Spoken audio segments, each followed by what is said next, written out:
भोपाल में double murder बनी mystery, रक्षक निकला भक्षक।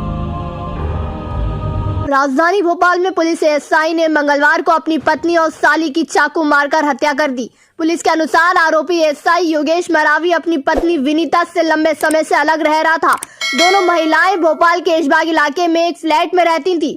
घटना के समय पर घर पर मौजूद झाड़ू पोछे का काम करने वाली 22 सेवंती ने उनके परिजनों को लगभग 11 बजे फोन कर कहा कि मैं आज सुबह 10:30 बजे मेघा मैडम के घर पर काम करने आई थी। मैंने दरवाजा खटखटाया तो मेघा मैडम की बड़ी बहन ने दरवाजा खोला। तभी आरोपी योगेश मुझे धक्का देकर छुरी लेकर घर के अंदर घुस गए। घटना के समय मैं घर के बाहर खड़ी थी। घर के अंदर से बचाओ बचाओ की आवाज सुनाई दे रही थी। मैंने दरवाजा खटखटाया लेकिन उन्होंने दरवाजा नहीं खोला। थोड़ी देर बाद आरोपी के घर के अंदर से निकला और दरवाजे के गेट पर लगे ताले में चाबी डालकर चले गया। जब उसके परिजन घर पहुंचे तब तक बहुत देर हो चुकी थी। परिजन जब दरवाजा खोलकर अंदर गए तो देखा कि विनीता और मेघा कमरे के अंदर फर्श पर चित अवस्था में मृत पड़ी हुई थी। घटना की सूचना मिलते ही वरिष्ठ पुलिस अधिकारियों के निर्देशन में थाना प्रभारी जितेंद्र गढ़वाल के नेतृत्व में 3 विशेष टीम बनाई गई। घटना स्थल के आसपास के सीसीटीवी फुटेज खंगाले गए। जानकारी मिली कि आरोपी योगेश मरावी सफेद कार से भोपाल आया था। वारदात को अंजाम देने के बाद वह कार के जरिए फरार हो गया। मंडला जिले की चौकी पर आरोपी और वाहन को घेराबंदी कर पकड़ लिया गया। ऐशबाग थाने की टीम ने तुरंत मौके पर पहुंचकर आरोपी को हिरासत में लिया। योगेश मरावी की गिरफ्तारी के बाद पुलिस को डबल मर्डर केस के कई महत्वपूर्ण सुराग मिले। आरोपी से पूछताछ जारी और पुलिस जल्द ही मामले की सभी पहलुओं को खुलासा करेगी। जिसके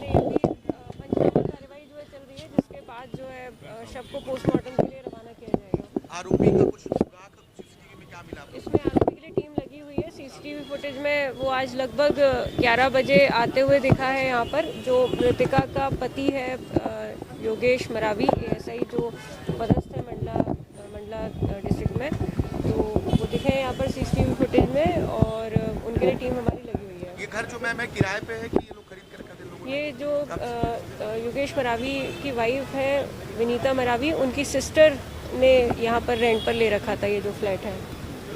सिस्टर क्या अकेले उनकी पत्नी के साथ ही रहती थी? हाँ, यहाँ पर अभी तक प्राथमिक तौर पर यही आया है कि सिस्टर जो पत्नी है योगेश मरावी की, विनीता मरावी, और उनकी सिस्टर ही यहाँ पर फ्लैट में रहती थी। मैडम क्या घटनाक्रम रहा, किस तरह से विवाद की सूचना आई थी? ये थाना ऐशबाग अंतर्गत ये प्रभात चौराहे के पास यहाँ पर 2 महिलाओं के मर्डर की सूचना आज लगभग 12 बजे पुलिस को लगी थी। इसमें ये यहाँ पर जब मर्डर के समय पर जो बाई हैं, जो यहाँ पर विनीता मरावी और उनकी सिस्टर यहाँ पर रहती थी एक फ्लैट में, उनके यहाँ पर जो काम करती हैं एक बाई, तो उन्होंने देखा है जो इनके पति हैं, मृतिका विनीता मरावी के पति जो हैं योगेश मरावी, जो एएसआई हैं मंडला में पदस्थ है, उनको यहाँ पर आते हुए उन्होंने देखा। उनको धक्का दे करके वो फ्लैट के अंदर गए और अंदर से फ्लैट को बंद कर लिया और करीब 5 मिनट के बाद वो वापस आ गए। उस दौरान बाई ने आवाज़ें भी सुनी, बचाओ बचाओ की आवाज़ें भी आई और इसके बाद जो है वो यहाँ से निकल गए। तत्काल ही जो बाई हैं उन्होंने परिजनों को, जिनका भी उनके पास नंबर था, उनको सूचित किया। परिजनों के द्वारा यहाँ पहुंचकर पुलिस को सूचित किया गया और पुलिस की उपस्थिति में फिर जब दरवाज़ा खुलवाया गया फ्लैट का तो इन दोनों के शव वहाँ पर मिले हैं बेडरूम में। तो इसमें स्पष्ट ये हो रहा है कि इनके द्वारा जो एएसआई योगेश मरावी हैं उनके द्वारा अपनी वाइफ का और उनकी सिस्टर का मर्डर किया गया है। इसमें अभी प्राथमिक तौर पर जब परिजनों से बात हुई है तो उनके द्वारा बताया गया लगभग 10 वर्ष पहले विनीता मरावी और योगेश मरावी की शादी हुई थी और पिछले 5-7 वर्ष से इन लोगों का लगातार जो है विवाद चल रहा था। उस विवाद के चलते ही ये घटना, समझ आ रहा है अभी कि उस विवाद के चलते ये घटना कारित इनके द्वारा की गई है। अलग अलग रहते थे कितने साल से अलग थे ये?